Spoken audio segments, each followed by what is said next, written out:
మీకు తెలుసా, నీ దేవుని తల నువ్వు పైకెత్తితే నీ తల దేవుడు పైకెత్తడం ప్రారంభిస్తాడు. నీ తల పైకెత్తడం ప్రారంభిస్తాడు. ఎప్పుడు శత్రువు పండగ చేసుకునే అవకాశం మనం ఇవ్వకుందుముగాక. మరొక్కసారి చెప్తున్నాను, నువ్వు నిలవబడితే చప్పట్లు కొట్టే వ్యక్తులు ఉంటారో లేదో నాకు తెలియదు. నువ్వు పడిపోతే కళ్ళారా చూసి పకపక నవ్వుకొని పండగ చేసుకోవాలని ఎదురు చూసే భక్తిహీనపు సమాజమే లోకంలో చాలా ఉంది. అందుకని ఒక్క మాట అడుగు, దేవా నన్ను బట్టి శత్రువు ఎప్పుడు పండగ చేసుకోకూడదు, పరలోకం పండగ చేసుకోవాలి. పరలోకమందున్న మీరు పండగ చేసుకోవాలి. నన్ను నిలవబెట్టయ్యా, నా సంఘాన్ని నిలవబెట్టయ్యా, నా పిల్లలను నిలవబెట్టయ్యా. మేము నిలవబడి శత్రువుకు సిగ్గు కలిగేటట్లుగా మనం బ్రతుకుదుము గాక. సరే, నన్ను మింగాలని చుట్టూత ప్రజలు ఉన్నారు. భయం సంభవించింది. భయం సంభవించిన దినాన నేను పారిపోలా. భయం సంభవించిన దినాన నా దేవుణ్ణి ఆశ్రయించా అంటాడు.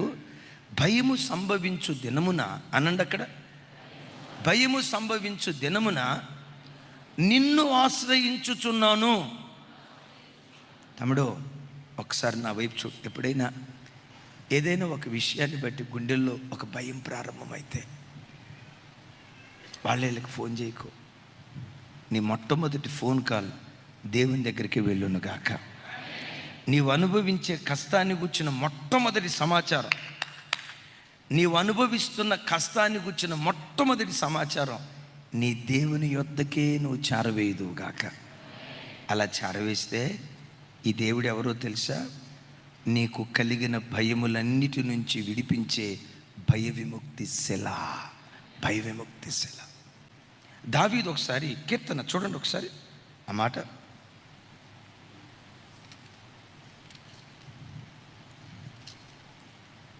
ముప్పై 34వ కీర్తన 4వ చరణం. నాతో కలిసి, నేను యెహోవా యొద్ద విచారణ చేయగా ఆయన నాకు ఉత్తరం ఇచ్చెను. నాకు కలిగిన భయములన్నిటిలో నుండి ఆయన నన్ను తప్పించెను. దేవుడి వాక్యం మనందరి జీవితాల్లో స్థిరపరచును గాక. ఒకసారి అందరు నాతో కలిసి చెప్పండి, నేను యెహోవా యొద్ద విచారణ చేయగా ఆయన నాకు ఉత్తరం ఇచ్చెను. నాకు కలిగిన భయములన్నిటిలో నుండి ఆయన నన్ను తప్పించెను. అన్నిటిలో నుండా, కొన్నిటిలో నుండా? ఇంకొకసారి అడుగుతాను, అన్నిటిలో నుండా, కొన్నిటిలో నుండా? అందుకనే తల్లి దావీదు దేవునికి ఏమని పేరు పెట్టాడు తెలుసా? సెలహమ్మలేకోతు అనే పేరుకున్న అర్థం ఏంటంటే, ఈ నా దేవుడు నా భయ విముక్తి శిల. అయ్యా, ఒక భయం నుంచి విడుదలిచ్చాడా? నాకు కలిగిన భయములన్నిటి నుంచి దేవుడు విడుదలిచ్చాడు. బిడ్డా, ఎప్పుడైనా గుండెలు భయపడుతున్నప్పుడు, అధైర్యంతో ఉన్నప్పుడు, భవిష్యత్తును గురించి కలవరపడుతున్నప్పుడు, తెలియని దిగులు వేదన గుండెల్లో ప్రారంభమైనప్పుడు అటు ఇటు పరిగెత్తకుండా, వాళ్ళ దగ్గరికి వీళ్ళ దగ్గరికి వెళ్లకుండా, నీకు కలిగిన భయాలన్నిటిలో నుంచి నిన్ను తప్పించే దేవుని పాదాల చెంత నువ్వు మోకరించి ప్రార్థన చేయి. దేవుని సన్నిధిలో విజ్ఞాపన చేయటం ప్రార్థన చేయి. ఎన్ని భయాలు నిన్ను ఆవరించినా, రోగపు భయమా తప్పిస్తాడు దేవుడు, మరణపు భయమా తప్పిస్తాడు దేవుడు, పాపపు భయమా తప్పిస్తాడు దేవుడు, పిల్లల భవిష్యత్తును గూర్చిన భయమా తప్పిస్తాడు దేవుడు, ఆర్థిక సమస్యలను గూర్చిన భయమా తప్పిస్తాడు దేవుడు, కృంగిపోయిన భయమా తప్పిస్తాడు దేవుడు, రకరకాల పాపపు బానిసత్వాలనే భయమా, ఏ భయంలో నువ్వు చిక్కుకున్నా, నిరుద్యోగ భయమా తప్పిస్తాడు దేవుడు, సంతానలేమనే భయమా తప్పిస్తాడు దేవుడు. నీకు ఎన్ని భయాలున్నా ఆ భయాలకు మించిన బలమైన దేవుడు నీవు ఆరాధించే దేవుడు. నీ నోటితో కూడా దేవునికి ఒక పేరు పెడతావు, నేను ఆరాధించే నా దేవుడు నా భయ విముక్తి శిల. నాకు కలిగిన భయాలన్నిటి నుంచి. అయితే భయాలన్నిటి నుంచి దేవుడు ఎప్పుడు విడుదలిస్తాడు అంటాడు కదా, నాకు భయము సంభవించు దినమున నేను నిన్ను. మనుషులను ఆశ్రయించావనుకో, ఫర్ ఎగ్జాంపుల్ ఎక్కడెక్కడో చిన్న కురుపు వచ్చింది, ఎవరి దగ్గరకో వెళ్ళావు, ఆయన ఆల్రెడీ షుగర్ పేషెంటు అనుకో. షుగర్ పేషెంటు నీ వేలి మీద ఉన్న కురుపు చూసి అరే నీకు షుగర్ ఉంది కదా, మొన్న పలానా ఊర్లో పలానా చోట ఆయనకి షుగర్ వస్తే పుండు తగ్గకపోయేసరికి బొట్టన వేలు కట్ చేశారు అనేసరికి నువ్వు ఎక్కడ దాకా పోతావో తెలుసా? నీకు మోకాల దాకా కట్ చేసినట్టు, ఆ తర్వాత ఇన్ఫెక్షన్ ఎక్కువైపోయి సమాధి పెట్టిలో పెట్టినట్టు. సమాధి పెట్టిలో పెడితే భార్య పక్కనే కూర్చొని అయ్యా వదిలిపెట్టాలి అయ్యా అయ్యా అని భార్య ఏడుస్తున్నట్లు, పిల్లలు ఏడుస్తున్నట్టు. ఎక్కడ దాకా పోతావో తెలుసా? సమాధి కార్యక్రమం దాకా పోతావు.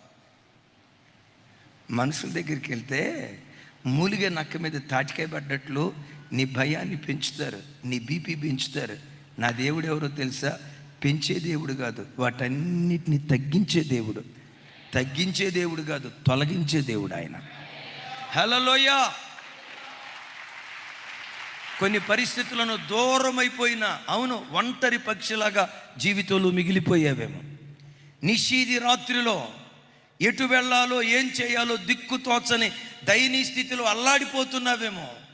మోగరోదన, మౌన రోదన, భర్తకి చెప్పుకోలేక, కడుపున పుట్టిన పిల్లలకి చెప్పుకోలేక, కట్టుకున్న భార్యకు చెప్పుకోలేక, కొన్ని సమస్యలు చివరికి సేవకులకు కూడా చెప్పుకోలేక, గుండె లోతుల్లో ఆ బాధ పెట్టుకొని మౌనంగా రోధిస్తూ ఉన్నావేమో. తల్లి రా, నీ భయ విముక్తి శిల దేవుడు ఉన్నాడుగా.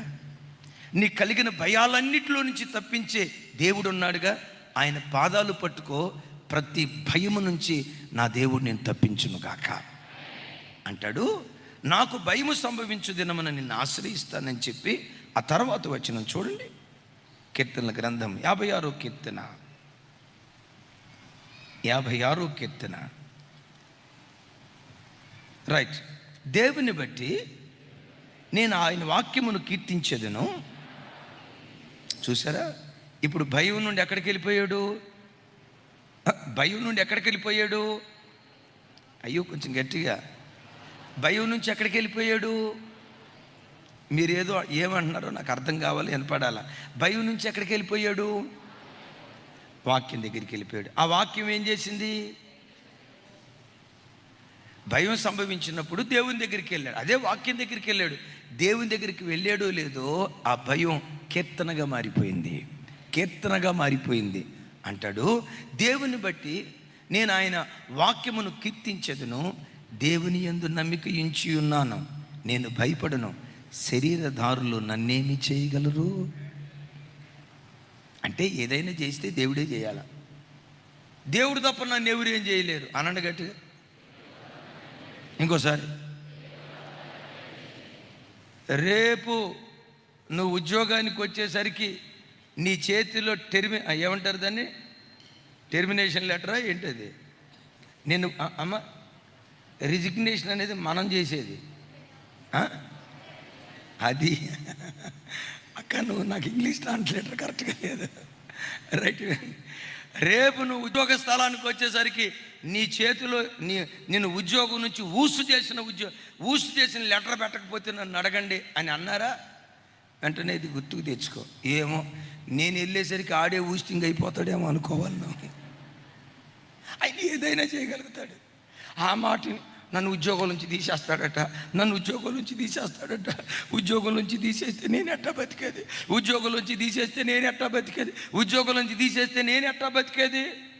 ఉద్యోగం కాదు నీకు ఆధారం, ఆ ఉద్యోగం ఇచ్చిన దేవుడు నీకు ఆధారం.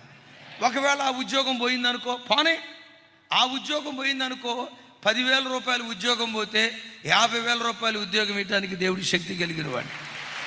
50,000 రూపాయలు ఉద్యోగం. ఎవరిని దేవుడు? ఒక మార్గం మూయబడితే అంతకంటే శ్రేష్టమైన మార్గాన్ని నీ కొరకు దేవుడు ఎప్పుడు నీ దేవుడు ఎప్పుడు నీకు సిద్ధపరిచి ఉంచుతాడు. ఈ దేవుడు ఎవరో తెలుసా? ఇజ్రాయేలు ఎరుకోకు రాకూడదని, ఎరుకోలో ప్రవేశించకూడదని తలుపులు మూసారు. వాళ్ళు తలుపులు మూస్తే ఇజ్రాయేలీలకు ప్రాకారాలు తెరిచాడు దేవుడు. ప్రాకారాలు ఎంత ఉంటాయో తెలుసా? 8 కిలోమీటర్ల వైశాల్యంలో. తలుపు ఎంత ఉంటుంది? 80 అడుగులు కూడా ఉండదు.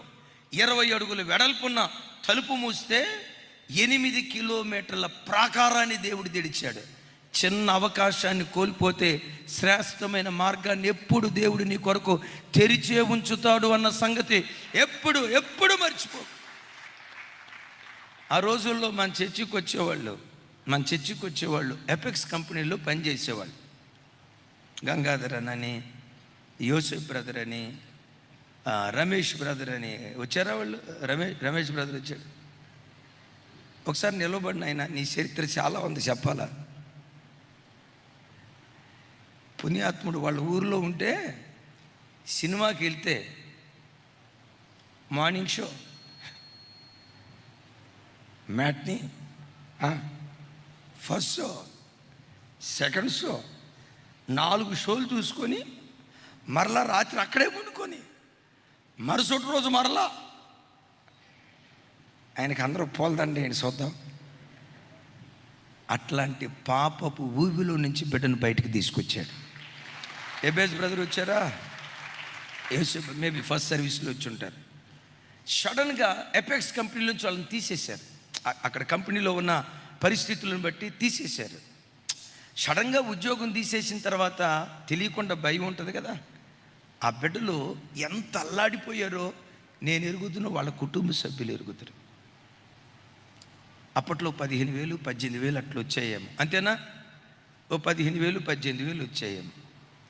అన్న ఎట్లా అలా ప్రార్థన చేస్తూ ఉంటే వాళ్ళకి దేవుడు ఏదో ఆలోచన ఇచ్చాడు, చిన్న కంపెనీ పెట్టుకోండి అని. పెట్టుకున్నారు. ఈరోజు నెలకొచ్చే 15,000 20,000 30,000 దశంభాగం దేవుని మందిరానికి ఇస్తారు. నెలకొచ్చి ఒకప్పుడు నెలంతా సంపాదిస్తే జీతం ఎంతో చెప్పండి గట్టిగా. ఇప్పుడు ఎపెక్స్ రమేష్ అన్న ఆ ఉద్యోగం, ఎపెక్స్ కంపెనీ ఉద్యోగం పోవటం మంచిదా? మంచిది కదా? ఆయన ఏమన్నాడు, చాలా మంచిదంట.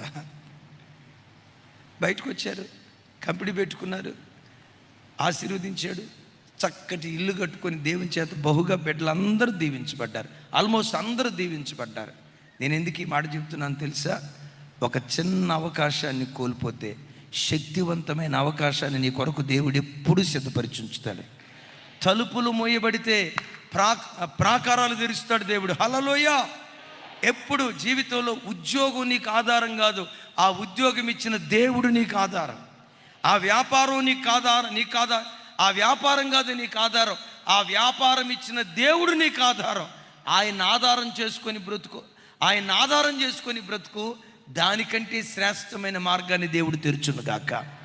దావీదు అంటాడు, నేను దేవుని నమ్ముకున్నా, నరులు నన్నేం చేయగలుగుతారు? ఆయన వాక్యాన్ని బట్టి ధైర్యపడుతున్నా, నేను కీర్తన పాడతా. ఏంటి దావీదు దేవుని వాక్యాన్ని బట్టి ధైర్యపడటం? వాస్తవంగా ఇది సమూయేలు మొదటి గ్రంథం 21వ అధ్యాయంలో జరిగిన సందర్భాన్ని బట్టి రాసిన కీర్తన. ఆల్మోస్ట్ 5-6 అధ్యాయాలకు పూర్వం సమూయేలు ప్రవక్త వెళ్ళి ఇంటికి వచ్చి ఈయన తల మీద నూనె పోసి ఒక మాట అన్నాడు, రాగల కాలంలో ఇశ్రాయేలు దేశానికి కాబోయే రాజు ఇతనే అని దేవుడు వాక్యాన్ని ఇచ్చి పంపించాడు. ఇప్పుడు చుట్టూతో ఫిలిష్తీయులు ఆవరించారు, చంపేద్దామని సిద్ధంగా ఉన్నారు. ఆ రాజు కూడా ఏం చేయాలో అర్థం కావట్లా, గజిబిజి గందరగోళంలో ఉన్నాడు. చంపేయమని చెప్దామా వద్దా సస్పెన్షన్లో ఉన్నాడు. వాళ్ళందరూ సైనికులు ఫిలిష్తీయులు దావీదుని చంపాలనుకున్నారు. అలాంటి పరిస్థితుల్లో వాక్యాన్ని బట్టి నేను నిన్ను కీర్తిస్తా అనండి. ఆ మాట ఏంటి? నాకు ఒక వాక్యం ఇచ్చావు, ఇశ్రాయేలీయుల మీద రాజుగా నన్ను చేస్తాను అనే వాక్యం ఇచ్చావు కదా. భూమి ఆకాశాలు గతించిన నీ వాక్యం ఎప్పటికీ నిరర్ధకం కాదు. ఆకాశం నిరర్ధకమైపోద్దేమో, భూమి నిరర్ధకమైపోద్దేమో, నీవిచ్చిన వాక్యం ఎన్నటికీ నా బ్రతుకులో అనండి గట్టిగా, ఎన్నటికీ నా బ్రతుకులో నీ వాక్యం నిరర్ధకం కాదు. ఒకవేళ మరణం అంటూ వస్తే నాకు ఎప్పుడు మరణం వస్తుందో తెలుసా? నేను రాజునై ఇశ్రాయేలు దేశాన్ని పరిపాలన చేసిన కొన్ని సంవత్సరాల తర్వాతే నాకు మరణం వస్తుంది. నేను ఇప్పుడు ఎందుకు చనిపోతా? ఒకవేళ నేను చనిపోవాలంటే రాజును కావాలి కదా.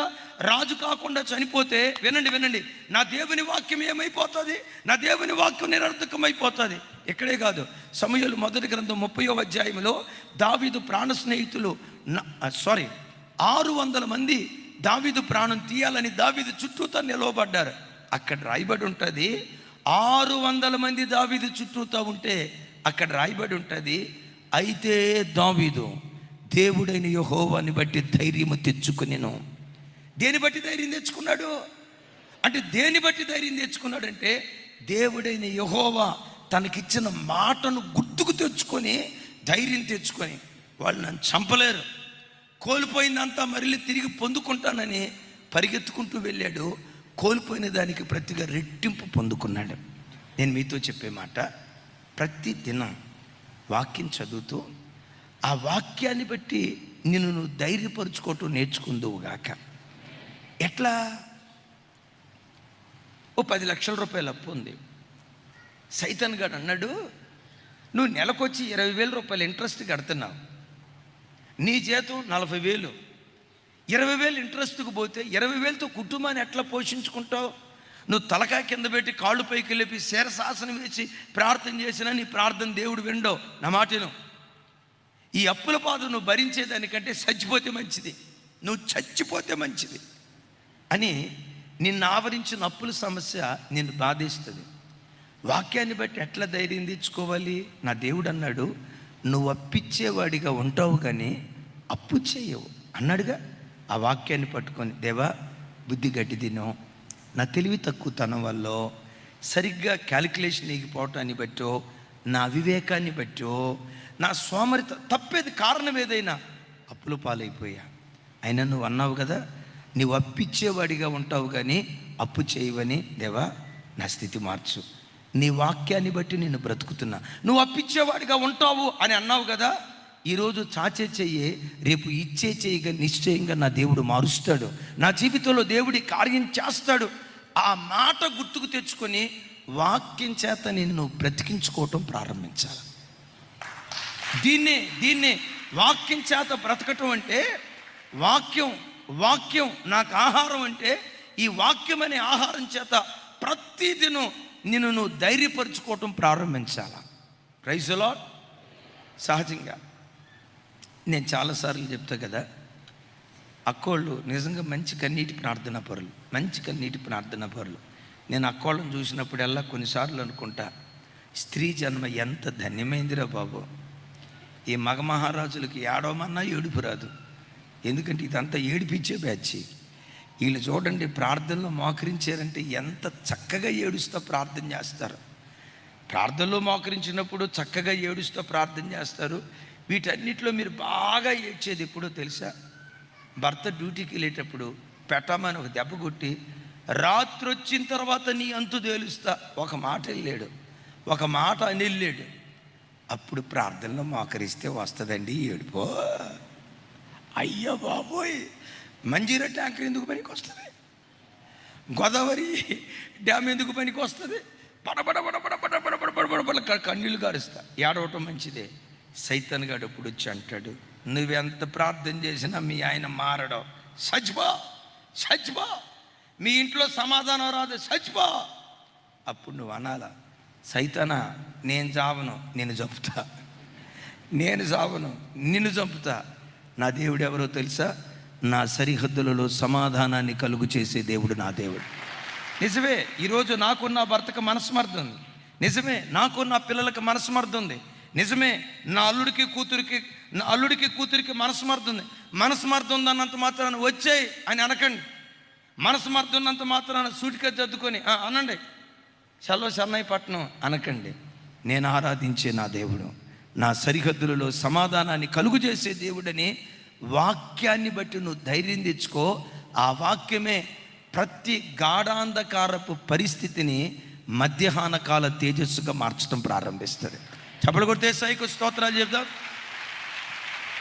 దీని కూర్చుని కొనసాగింపు నేను 3rd సెషన్లో చెప్తాను. 3వ మాట ఏమంటాడంటే, ఈ కీర్తనలో ఇందాక చదువుకున్నాం కదా, మూల వాక్యం చూడండి, 56వ కీర్తన 8వ చరణం. నాతో కలిసి చెప్పండి. నా సంచారములను నీవు లెక్కించి ఉన్నావు. నా వైపు చూడండి. ఈ దేవుడు లెక్కబెట్టే దేవుడు. 21 దినాలు ఉపవాస ప్రార్థన జరిగిందిగా. ఎంతమంది బిడ్డలు ఆశతో ఆసక్తితో మీ గృహాల్లో నుంచి మందిరానికి వచ్చారో మీ సంచారాన్ని దేవుడు లెక్కించాడు. లెక్కించి తగిన ప్రతిఫలం నిశ్చయంగా మీ ఒడిలో నా దేవుడు వేయబోతున్నాడు. పగలంతా ఉద్యోగాలు చేసుకుని ఎవరి దేవుడు? నీ సంచారాలు. సంచారం అంటే మీకు అర్థం కాకపోవచ్చు, ఇంకా దీని వివరణ చెప్తాను. చూడండి ఒకసారి యోబు గ్రంథం 14వ అధ్యాయం 16వ వచనం నాతో కలిసి. అయితే ఇప్పుడు నీవు నా అడుగు జాడలను లెక్క పెట్టుచున్నావు. చాలు, అందరు నా వైపు చూడండి. అయితే అనండి, ఇప్పుడు నా అడుగు జాడలను, మరో వర్షంలో రాసి ఉంటుంది, నా అడుగుల లెక్క నీ యొద్ద ఉన్నది. ఏమి లెక్క ఉందో తెలుసా? నడవలేవు, మోకాళ్ళ నొప్పి ఉంది. సాయిబాబా నగర్ చౌరస్తా దాకా ఆటో మీద వచ్చావు. మందిరం నుంచి ఇక్కడికి నడుచుకు రావటానికి నీ మోకాళ్ళు సహకరించవు. అయినా అక్కడ దిగి మందిరానికి నడుచుకుంటా వచ్చావే, టకమని ఎవరైనా చెప్పగలిగితే ఖచ్చితంగా సమాధానం చెప్పండి. మీరు చెప్పే సమాధానం రైట్ అయితే ₹1,00,00,000 గిఫ్ట్ ఇస్తా. సాయిబాబా నగర్ చౌరస్తా నుంచి మన మందిరానికి ఎన్ని అడుగులు దూరం? మీరు ఏదో ఒకటి చెప్పారనుకో, నేను పోయి లెక్కేస్తా. మీరు లెక్క పెట్టలే, మనకు తెలియదు. మందిరం ఆటో దిగి మందిరం దాకా నడుచుకుంటా వచ్చారే, నా దేవుని కొరకు ఎన్ని అడుగులు వేశారో ఆ లెక్కంతా నీ దేవుని దగ్గర ఉంది. నీ దేవుని దగ్గర ఉంది నీ లెక్క. ఆ లెక్కంతా దేవుని దగ్గర ఉంది. నీ కాళ్ళు మోకరించాయే, నువ్వు మోకరించిన నీ మోకాళ్ళ లెక్క ఆ దేవుని దగ్గర ఉంది. పలానా చోట మందిరంలో పరిచర్య మనం పోయి చేయాలి, నడుచుకుంటా వెళ్ళేవే నీ అడుగుల లెక్క. పలానా చోట సువార్త కూటం జరుగుతుంది, వెళ్దాం. మాసాంతర కూటం జరుగుతుంది, వెళ్దాం.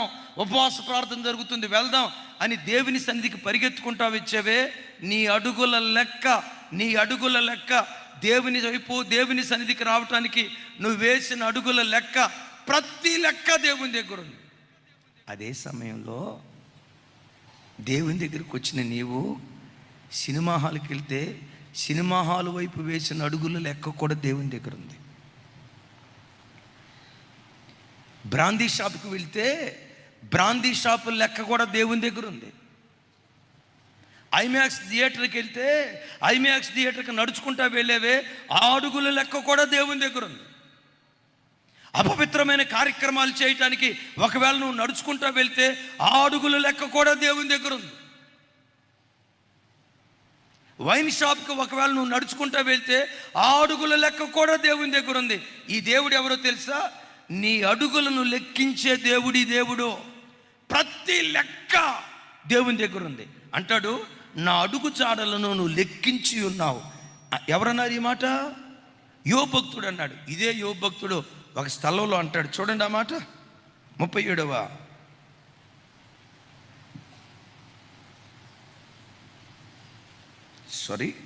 యోబు గ్రంథం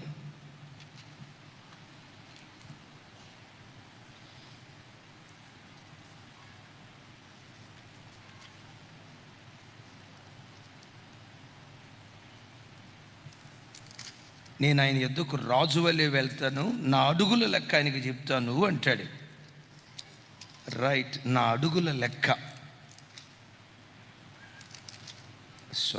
ఎస్ 31వ అధ్యాయం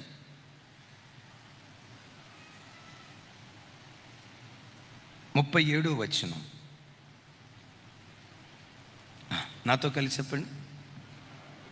నా అడుగుల లెక్క ఆయనకు తెలియజేసేదను, రాజు వలె నేను ఆయన యొద్దకు వెళ్ళేదను. చేతులెత్తి చప్పలు కొడుతూ స్తోత్రాలు చెప్దాం. అన్నలారా వినండి, అన్నలారా వినండి.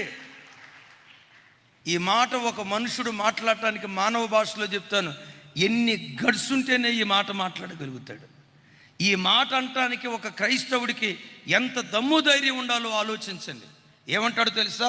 నా అడుగుల లెక్క అనండి. నా అడుగుల లెక్క ఆయనకు తెలిసే ఉన్నది. నేను ఆయన దగ్గరికి వెళ్ళేటప్పుడు తలంచుకొని బ్రతకాలని ఉన్న బ్రతకలేకు నిలవాలని నిలవలేను. బలమంతా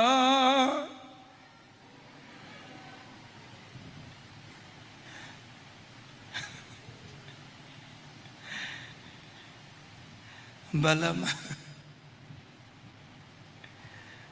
నాకు చదవలేదు కను దృష్టి పోయా.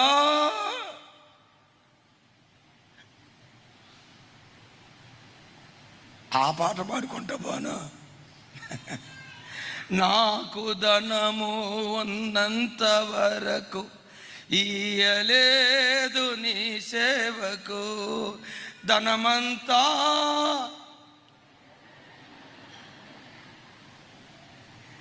ఇయ్యాలని ఉంది నీ సేవకు. వినండి వినండి వినండి. నాకు ఆరోగ్యం ఉన్నంత వరకు, నేను రాసిన చరణం ఇది, నాకు ఆరోగ్యం ఉన్నంత వరకు ఉండలేదు ఉపవాసము. షుగర్లో బీపీలు వచ్చిన తర్వాత ఉండాలని ఉంది ఉపవాసం అంటాడు దేవుడు. రే నోర్మే, మళ్ళీ దానికి తోడు కూని రాకు ఒకటి. షుగర్ వచ్చిన తర్వాత ఉపవాసం ఉండాలని ఉందట. బీపీ వచ్చిన తర్వాత ఉపవాసం ఉండాలని ఉందట. ఇదే ఉపవాసమరా? డబ్బు పోయిందాక డబ్బు పోయిన తర్వాత డబ్బు ఇవ్వాలని ఉందట. బలం పోయిన తర్వాత దేవుని కొరకు పరిగెత్తాలని ఉందట. యోబంటాడు, నేను ఆయన యొద్దకు వెళ్ళేటప్పుడు తలదించుకొని వెళ్ళను, రాజులాగా నా దేవుని దగ్గరికి వెళ్తా. ఎందుకో తెలుసా? నా అడుగుల లెక్క దేవుని దగ్గర ఉంది. నా అడుగులు సినిమా హాల్ వైపు వెళ్ళిన అడుగులు కాదు, నా అడుగులు బ్రాందీ షాపు వెళ్ళిన అడుగులు కాదు, నా అడుగులు పేకాట వైపు వెళ్ళిన అడుగులు కాదు, నా అడుగులు అపవిత్రమైన కార్యాల వైపు వెళ్ళిన అడుగులు కాదు. నా అడుగులు నా దేవుని కొరకు పరిగెత్తిన అడుగులు, నా అడుగులు దేవుని కొరకు ప్రయాసపడిన అడుగులు. నా అడుగుల లెక్క, ఒక్కొక్క అడుగు ఎక్కడెక్కడికి వెళ్ళినాయో అడుగుల లెక్కంతా చెప్తా. బాల్య దినాల నుంచి భయభక్తులు కలిగిన వాడిని, విచ్చలవిడిగా బ్రతుకునోని కాదు, పోకిరి చేష్టలు చేసినోని కాదు, అపవిత్రమైన కార్యక్రమాలు చేసినోని కాదు. నా బాల్య దినాల నుండే నా దేవుని కొరకు బ్రతికిన వాడిని. నా పాదాలు జారత్వం వైపు వెళ్ళలా, నా పాదాలు అపవిత్రత వైపు వెళ్ళలా, నా పాదాలు పవిత్రత వైపు నడిచాయి. నా అడుగుల లెక్క నా దేవుని దగ్గర ఉంది. నేను ఆయన దగ్గరికి వెళ్ళేటప్పుడు అపరాధిని అన్నట్లుగా తలదించుకొని వెళ్ళను. ఎలా వెళ్తానంటాడు? అసలు అన్నడు గట్టిగా మాట. మీలో ఎంతమంది ధైర్యంగా ఈ మాట, ఎస్ నా దేవుని దగ్గరికి రాజులాగా నేను వెళ్తా? ఏమంత సైలెంట్ అయిపోయారు? అడుగుతాడు ఫరో, నీ వయసు ఎంత? వయసు లెక్క అడుగుతున్నాడు. అంటాడు యాకోబు, నేను యాత్ర చేసిన సంవత్సరాలు 130, జీవించిన సంవత్సరాలు కొద్దిగా దుఃఖసహితంగా ఉన్నాయి. అయినను నా పితరులు యాత్ర చేసిన దినాలతో నా దినాలు సరిపోలేదు అంటాడు. దీని అర్థం ఏంటో తెలుసా? యాత్ర, నీతో యాత్ర చేయు మా పాట ఉంది చూసారా? యాత్ర అంటే దేవునితో నడవటం. అంటాడు, నేను యాత్ర చేసిన సంవత్సరాలు 130, నా దేవునితో 130 సంవత్సరాలు నడిచా. కాకపోతే ఒక 20 సంవత్సరాలు దేవునికి దూరం అయిపోయానయ్యా. ఒక 20. నేను లోకంలో జీవించిన దానికంటే నా దేవునిలో జీవించిన కాలమే ఎక్కువ. ఈ మాట అంటున్నప్పుడు నాకు దేవుడు గుర్తుకు తెస్తున్నాడు. నా తండ్రి ఇంటిలో 25 సంవత్సరాలు ఉన్నా, పరలోకపు తండ్రి ఇంటిలో 26 సంవత్సరాలు ఉన్నా. దేవుడు ఇది 75 సంవత్సరాలు చేస్తాడు. నాకంటే సీనియర్ మోస్ట్ సేవకురాలు. నాకు తెలిసి దేవుని ఇంటికి వచ్చి ఆ బిడ్డ 30 సంవత్సరాలు అయి ఉంటుంది. నా తండ్రి ఇంటిలో 25, నా దేవుని ఇంటిలో 26. దేవుడు మీ ప్రార్థన ద్వారా 100 సంవత్సరాలు ఇస్తే 75 సంవత్సరాలు నా తండ్రి ఇంట్లో ఉన్నట్లు. ప్రైజ్ ది లార్డ్, హల్లెలూయా. యాకోబు, నువ్వు లోకంలో జీవించిన సంవత్సరాలేని, నాలో జీవించిన సంవత్సరాలేని అంటాడు.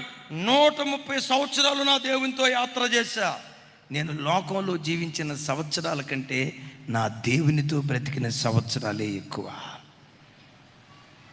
ఈ రోజు నుండి దేవుని దగ్గర 24 గంటల కాల వ్యవధిలో నేను లోకంలో బ్రతికిన కాలం తక్కువ, నా దేవునిలో బ్రతికే కాలమే ఎక్కువ అని దేవునితో బ్రతికే కాలాన్ని అధికంగా చేసుకుందాం.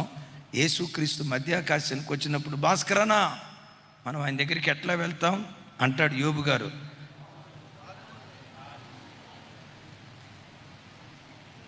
పెద్దగా చెప్పండి, అనండి అట్లా ఒకసారి.